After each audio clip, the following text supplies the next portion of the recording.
국민의힘 한동훈 대표가 윤석열 대통령과 명태균 씨의 통화 녹취가 공개된 뒤 첫 입장을 밝혔습니다.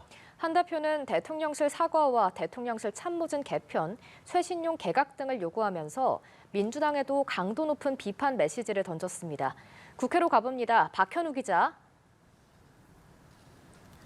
네, 명태균 녹취 파문과 관련해 침묵해왔던 한동훈 대표가 오늘 오전 최고위 회의에서 처음으로 입장을 밝혔습니다. 민주당이 녹취를 공개한 지 나흘 만인데요. 한 대표는 대통령과 영부인이 정치 브로커와 소통한 녹음이 공개된 것은 국민들께 죄송스러운 일이라면서 국민들이 걱정하는 부분에 대해 대통령 사과를 비롯해 필요한 조치를 해야 한다고 말했습니다.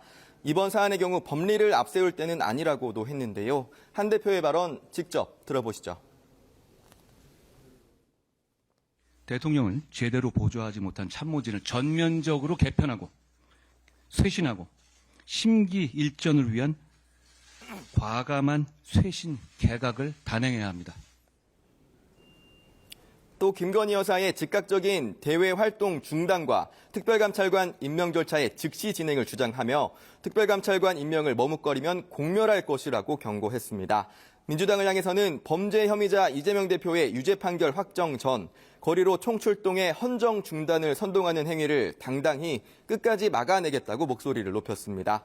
야권의 주말 장애 집회 등에 대해선 대통령실도 윤석열 대통령을 죽여서 이재명 대표를 살리겠다는 대선 불복 캠페인이라고 비판했는데요. 대통령실 고위 관계자는 연합뉴스TV와 통화에서 대통령이 헌법과 법률을 위배하거나 김건희 여사가 실정법을 위반한 적이 있느냐며 여론몰이에 대응하지 않겠다는 입장을 밝혔습니다. 반면 민주당은 지난 주말 장애 집회에서 민심의 엄중한 질책과 매서운 경고가 드러났다며 11월은 김 여사 특검 촉구 등을 중심으로 하는 전국민 비상행동의 달이 될 것이라고 강조했습니다. 오늘 오후 법사위 전체회의에선 민주당 주도로 김 여사 특검법이 상정됐고요. 야권이 오는 14일로 예고한 본회의 표결에 맞춰 소위 심사 등 절차가 이루어질 전망입니다. 민주당은 명태균 게이트 진상조사단도 꾸려 오늘 국회에서 첫 회의를 진행했습니다. 이런 가운데 이 대표는 그동안 결정을 미뤄왔던 금투세 시행 문제를 두고 어려운 주식시장 상황 등을 고려해 정부와 여당의 폐지 방침에 동의하기로 결정했다고 전격 발표했습니다. 이 대표 발언 직접 들어보시죠. 대한민국 주식시장이 너무 어렵고 또 여기에 투자하고 또 주식시장에 기대고 있는 1,500만 주식 투자자들의 입장을 고려하지 않을 수가 없어서 금융투자소득세 폐지에 동의하기로 했습니다. 이에 한동훈 대표도 늦었지만 금투세 완전 폐지에 동참하기로 한 것을 환영한다며 민심을 이기는 정치는 없다는 입장을 밝혔습니다. 네, 국회에선 국정감사가 마무리된 뒤 예산 전국의 막이 본격적으로 올랐는데 오늘 예산안을 설명하는 시정연설이 이뤄졌죠. 네, 국회에선 오늘 오전 정부의 예산안 설명을 위한 본회의가 열렸습니다. 통상 대통령이 국회에 나와 시정연설을 하는데 오늘은 윤석열 대통령 대신 한덕수 국무총리가 국회에서 연설문을 대독했습니다.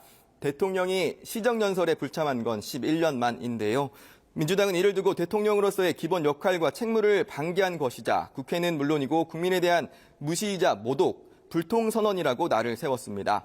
앞서 국민의힘에서는 추경호 원내대표가 민주당이 탄핵을 외치는 상황에서 차분한 시정연설이 되겠느냐며 시정연설마저 정쟁으로 흐를 우려가 있다는 이유를 들어 총리 대독을 두둔했습니다. 실제로 민주당은 시정연설 직전 본회의장 앞에서 규탄대회를 갖기도 했는데요. 다만 윤 대통령 불참과 관련해 국민의힘 내에서도 한동훈 대표 등 친한계를 중심으로 아쉽다, 이해할 수 없는 정무 판단 등 평가도 나왔습니다. 지금까지 국회에서 전해드렸습니다.